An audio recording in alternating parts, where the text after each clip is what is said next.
friends, I am going to be reading a fun story to you. But before I read this story to you, I want you to know and understand something.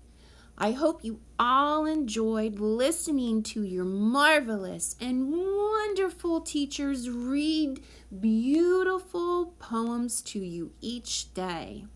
Wasn't it fun listening to the rhythm and the beat and the sound of the poems? Well, the name of this story is called Poetry. But look at the title and look at the word to the left. We actually spell the word poetry Poetry. That's how you spell the genre. But the author of this story decided to spell it Poetree. I wonder why she did that. Well, let's read and find out. The snow had melted, the buttercups were blooming, and Sylvia celebrated winter's end by writing a poem about spring. She walked with Shell to the park at the top of the hill and read it to a squirrel. Spring is here at last. I hope it doesn't end too fast. Like a bee, I'll sniff each flower and I'll enjoy each springy hour. So much. The squirrel seemed grateful. Sylvia tied her poem to a birch tree and headed home, hoping that it didn't count as littering if it made the world more splendid. The next morning, Sylvia passed the birch on her way to school. From a distance, she saw her poem fluttering in the breeze. But when she got closer, she realized that it wasn't her poem at all. I think spring is the best of the seasons, for plenty of excellent reasons. Like birdie parents building nests where all the baby birds can rest and play. Sylvia's heart did a somersault. She never imagined the tree might write back. In class, Sylvia daydreamed about her new leafy friend. "Sylvia, please pay attention," said Miss Oliver. "Yes, Sylvia," whispered Walt, the boy sitting behind her. Their classmates giggled and Sylvia sank in her seat. After lunch, Ms. Oliver taught the class about haiku. Sylvia struggled to contain her excitement in 17 syllables. White birch on the hill speaks out loud through rustling leaves. Great green poetry.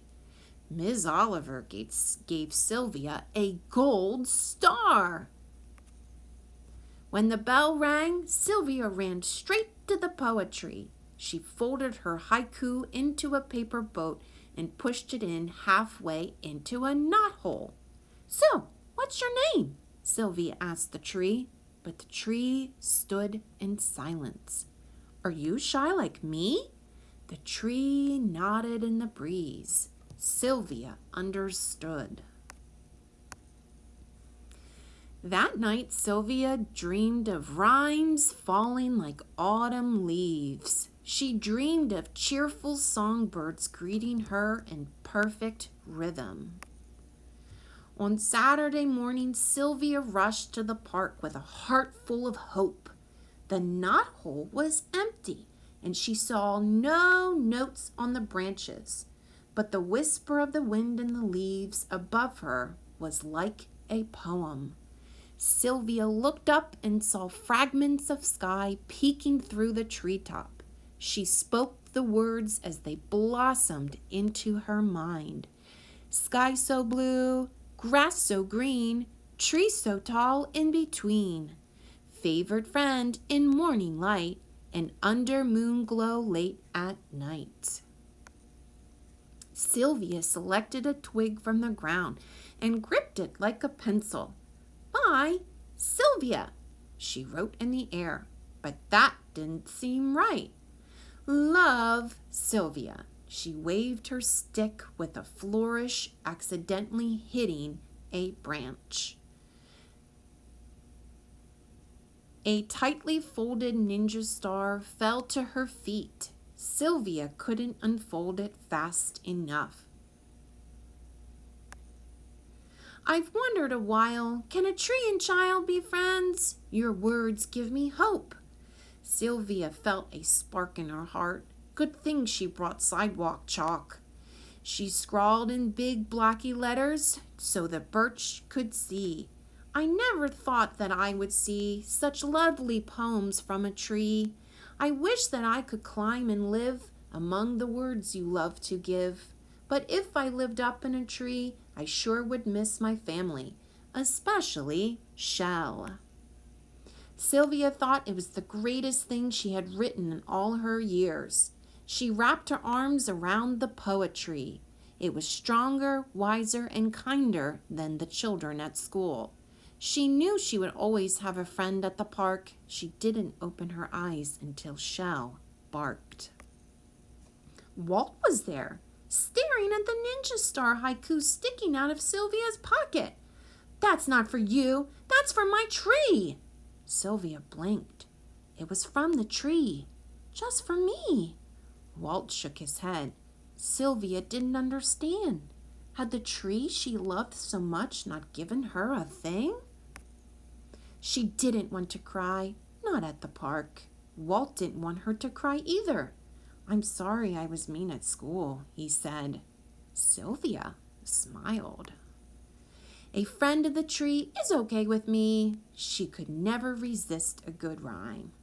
Walt read Sylvia's chalk poem out loud. You're a wonderful poet, he said. You deserve that gold star. But who is Shell? Sylvia pointed. My best friend's name is Shell. I think he likes the way you smell. I can tell, added Walt. The two poets giggled. Can I borrow your chalk? Walt composed a new poem next to Sylvia's. If you want to share a poem with me, give it to the tall birch tree. Or if you need a friend for writing, playing with, or sitting beside ing, I'll be here for you joyfully, right beneath the poetry. The new friends sat a while side by side, backs against the birch. Sunlight and shadows danced through the leaves around them as they silently searched for the most marvelous words to describe it all. I hope you enjoyed this story, but most importantly, continue to read and write poetry. Anyone can do it, and anything will inspire you.